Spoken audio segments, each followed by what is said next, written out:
All right, I'd like to invite up our rapid fire speakers as well as our keynote speaker for Q&A. We have a little time for Q&A. Darren will be walking around with the microphone in hand. So if you have any questions for our panel members, go ahead and raise your hand.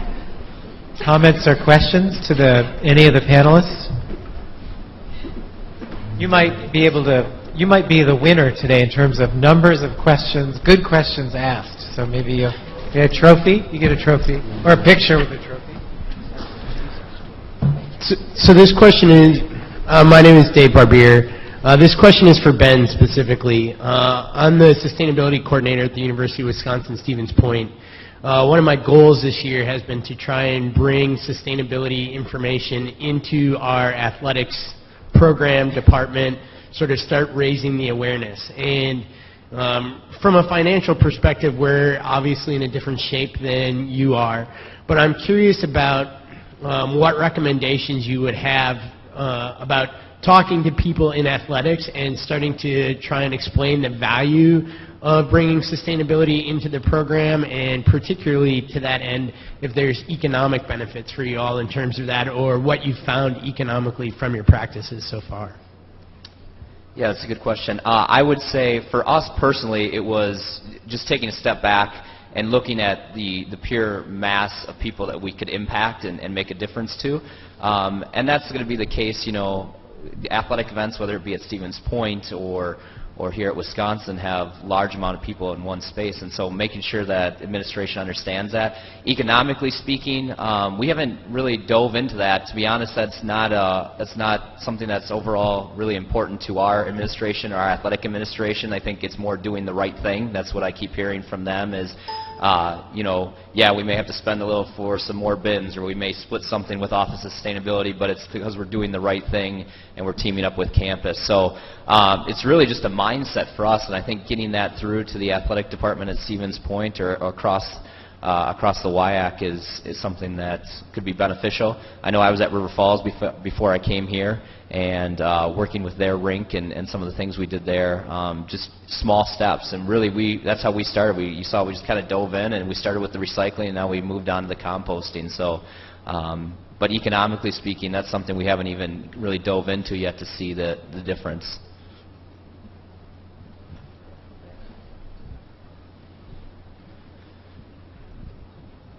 Hi, I'm Carrie Cruz from the UW-Madison Libraries.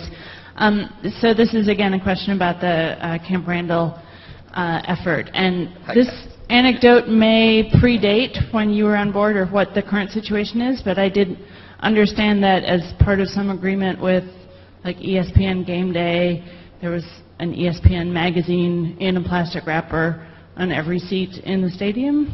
And so I'm wondering how far up do these agreements go when those kinds of negotiations happen to prevent that kind of wasteful effort?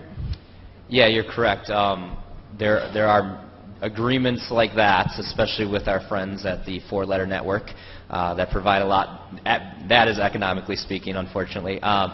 So I was here when that happened, but those sometimes are difficult for us because there's a lot of resources behind some of those agreements. I think we're starting to change, moving to Levy restaurants and also partnering with our new custodial agreement and writing that into the agreement. Those are some good examples of how we've changed recently. Sometimes I know one thing that has come up over the years is, you know, not serving plastic bottles at our stadium, and that just right now economically isn't something that we can do, especially in these times. But you're right, the decision of magazines, I totally understand and see your point, and some of them are much higher up the ladder, but I think moving forward with the custodial contract that we just reworked that had the green piece in it, and Levy Restaurants, which has a Levy Care, is a very strong program there. Those are all things that our administration is starting to recognize and make sure are written into different deals. Another deal would be our apparel contract, you know, and how those things are produced. So, I guess my follow-up to both of your questions has to do with the economics, and I know Craig, Carrie, Leah, others, Kathy, you deal with economics and these questions in companies all the time. Can you give us a little bit of more grist for the mill here about how you make the economic argument to the people in charge? Because that's the seed of, I think, both questions. Any more comments on this? I mean, you all are working with businesses every day. So for us, the typical company who plays Cool Choices has strong corporate sustainability goals and has probably done a number of easy things and has come to a place where they need to engage their staff around the value of sustainability and really get their behaviors. And I would say when they get to that point, the economic conversation is a little bit different. It's like the first piece of what the athletics was talking about in terms of sometimes cost isn't that important, assuming cost is reasonable. You know, the companies we work with aren't looking for a guarantee that the game is going to reduce their energy costs by twice the cost of the game or something. They're looking for strategic alignment around sustainability that can yield all kinds of soft benefits over the long run. So they're not economically driven, but if our game cost tenfold what it was, they would probably be asking those questions. I mean, there's sort of a reality of where the number is in their math, I would say. So similar is that typically, like when a client hires me, I don't go in and convince them that they need to do sustainability. Usually they've had already some initiatives. They want to do another step. And my cost for consulting is not cost prohibitive. It's not like they're building a new building if they hire me to help them. And so there's usually a lot of soft benefits of employee engagement, of PR, of understanding these principles better. And so even from my perspective of being hired as a consultant, it's not, I don't give them a line item of my actions will save you this much absolutely guaranteed and you will get these wonderful, these magic financial benefits. It's much more complicated equation. Other questions, comments?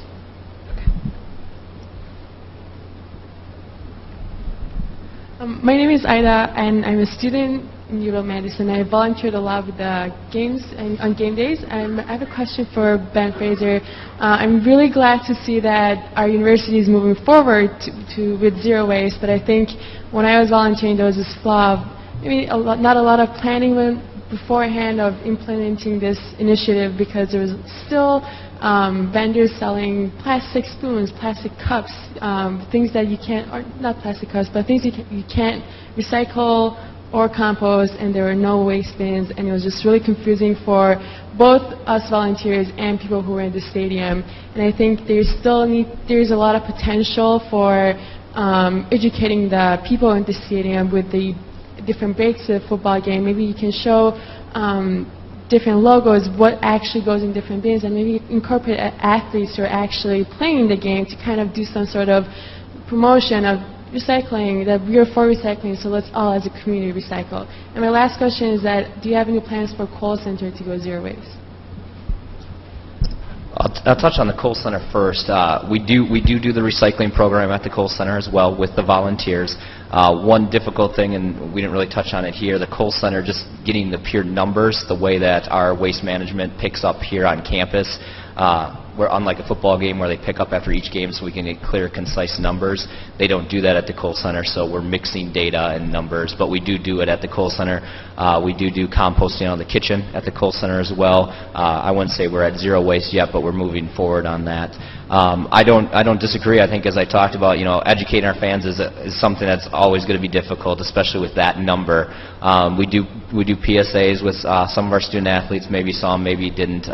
Pre-game, it all depends on when you're in. And once again, that comes down to, like we talked about before with the earlier questions, sometimes there's bigger decisions and there's a limited amount of time on those scoreboards as well. And a lot of those are ads, unfortunately, that go to pay some bills. But no, I agree with you. There's always ways to continue to educate. I think if you've been to the Kohl Center, we do have some really nice signage on top of what goes in.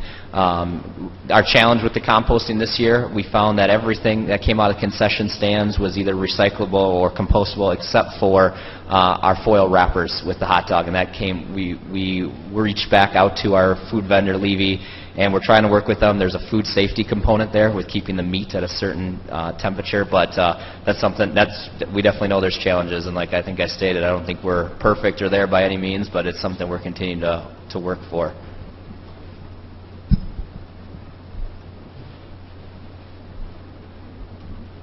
Kermit Hovey. I'm going to restrict what I did the last session and invite you each to respond, to either expand or clarify.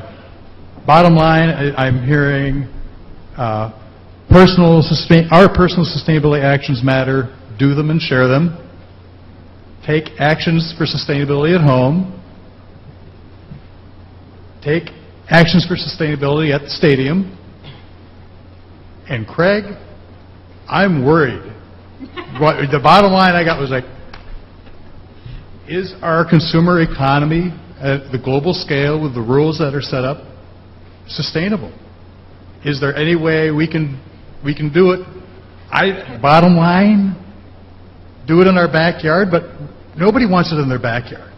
So anyways, I guess I'm inviting everybody maybe to engage that, because I think you hit big, important issues, and I agree with those questions, and I ask them myself all the time, and I get paralyzed by them all the time. So please respond.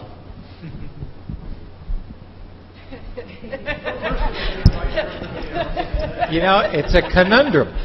You know, it's a really complicated issue. I mean, at some point, your consumption has to diminish, right? And we are making inroads into that in the way we think about educating people about their consumptive behavior and just like their human behavior in general. But that's not going to change tomorrow. And so it's going to take time for that. But I think you're right. I mean, if you do the math on kind of where global economic growth is going and consumptive behavior is going, and it's a non-starter. But I do think we are almost really irresponsible to kind of push these things off onto other people's land and other communities where they don't have the same type of regulatory environment we do. I do think that's irresponsible, because we do buy this stuff. We ought to do it at home where we can keep an eye on it and do it well, and also see the consequences of it, so we can start to reshape our own behavior alone. It seems like that's the takeaway message that you were looking for, is if we will consume, we should see the impact of our actions and take responsibility for it locally and control it. I mean, I think, you know, that seems like your takeaway. Others you want to comment on? We have here our Cub reporter who's writing down the takeaway message for each of the groups. So did he get it, or is there something else? So one of the things I like about the Living Building Challenge, which is a green building rating system, is that part of it is advocacy. So the only raw material that has any sort of sustainable procedures is FSC certified wood. Otherwise, all other mining, any other raw material, we have no procedure to follow in order to be sustainable. So when you were talking about responsible, well, what does that mean? That means a lot. That's a spectrum, because there's, you know, and that needs to be developed, of what actually responsible means, because my definition of responsible might be slightly different than the mining's, the mining company's definition of responsible.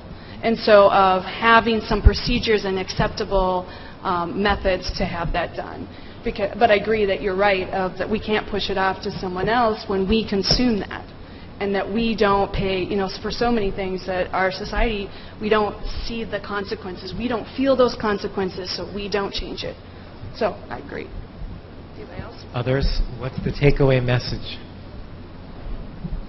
Yeah, I think mirroring kind of some of the sentiment, I agree with Craig in that, everything that we buy is a vote, right? Whether we're not buying it because we have a system at home that takes away that need, or whether or not, everything that we're doing is a vote, but our vote's also a vote too, right? So some of these infrastructures, if it's I can only choose to take a train or a bus back home to Illinois. So some of this is an infrastructure thing too. So that's where our political vote matters, and that's where, looking at it, some of these systems are bigger, and that's why they're overwhelming. So thinking about how do we look at these different issues from both the individual level and then also kind of this infrastructure level, I think is important to think about. Yeah. Someone else have a question? I thought over here. Okay.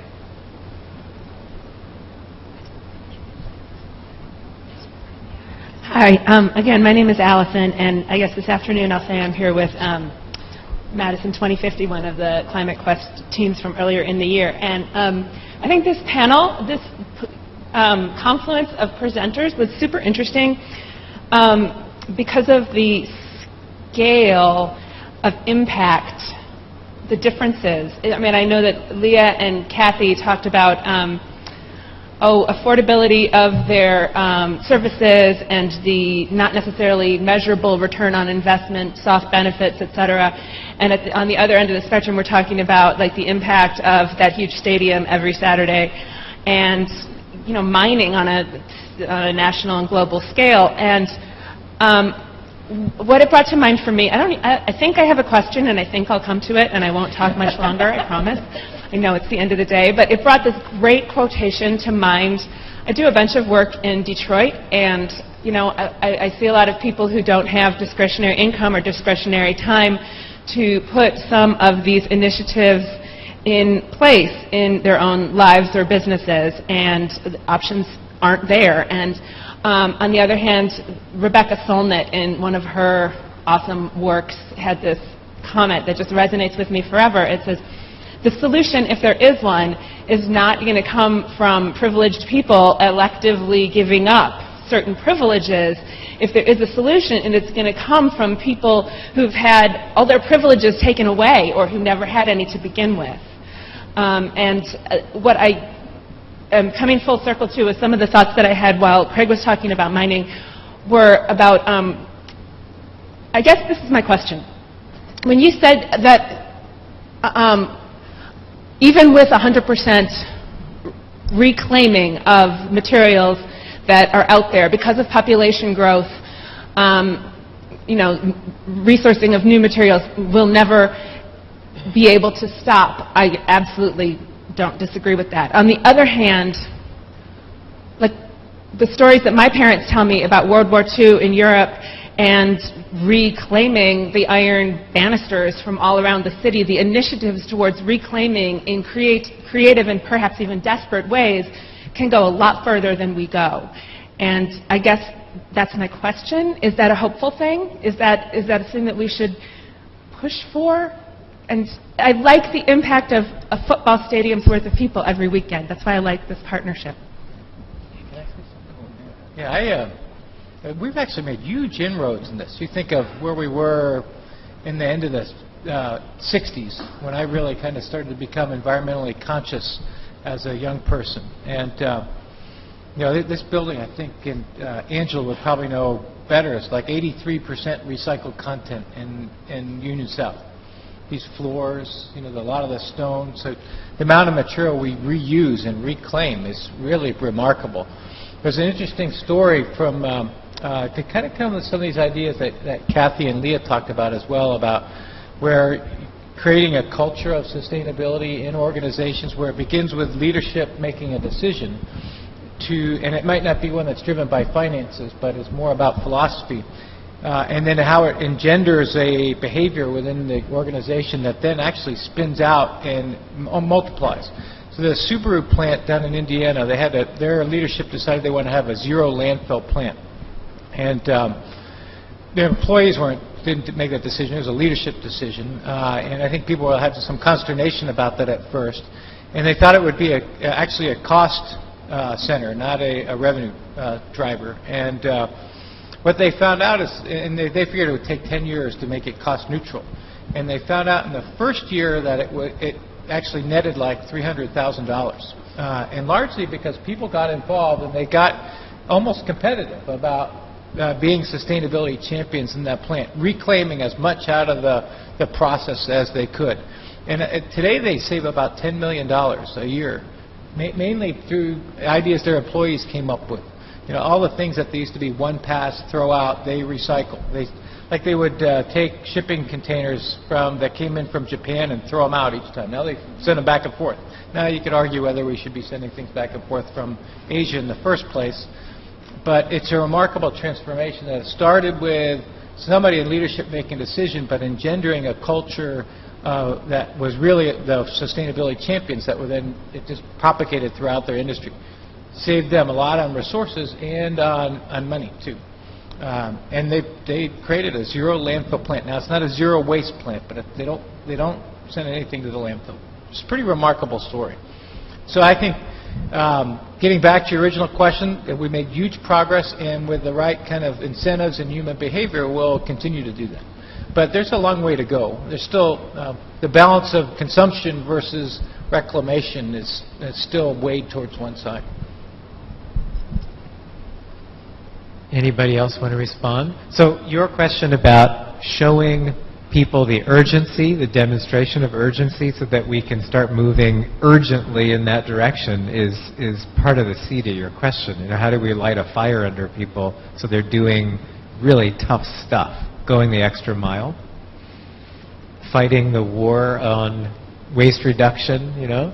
Our friend Farmars, are you still there in the back? Yeah, waste is stupid, but make it like a super powerful message. I think you talked about just the scope, and one thing, for us is, even though we may not have gotten everybody to jump on board with the composting this year and the education, you got to remember those messages, those 700 TVs, that huge video board is hitting 75 to 80,000 people on a Saturday with a message, and even if half of them see that message and take it home, that's such a large number that we can hit.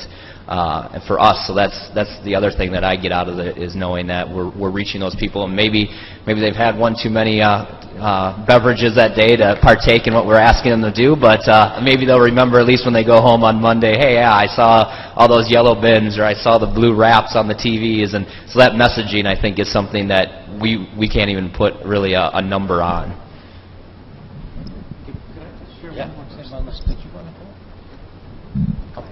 I just thought of one other example. It was in my own community. When I came to Wisconsin, we used to do our recycling in these little blue bins, right? They were kind of, I don't know, like 20 liters or so. And I was running, it was because recycling day in my neighborhood, and I was running down the street this morning, and I noticed how most of my neighbors had 2 recycling bins, big ones, gigantic, full, brimming. And they had a garbage can too, but most of those were maybe a third full. Actually, I looked in the lid of a few of those. My neighbors may think I'm a little weird. But it's remarkable, the transformation that's occurred.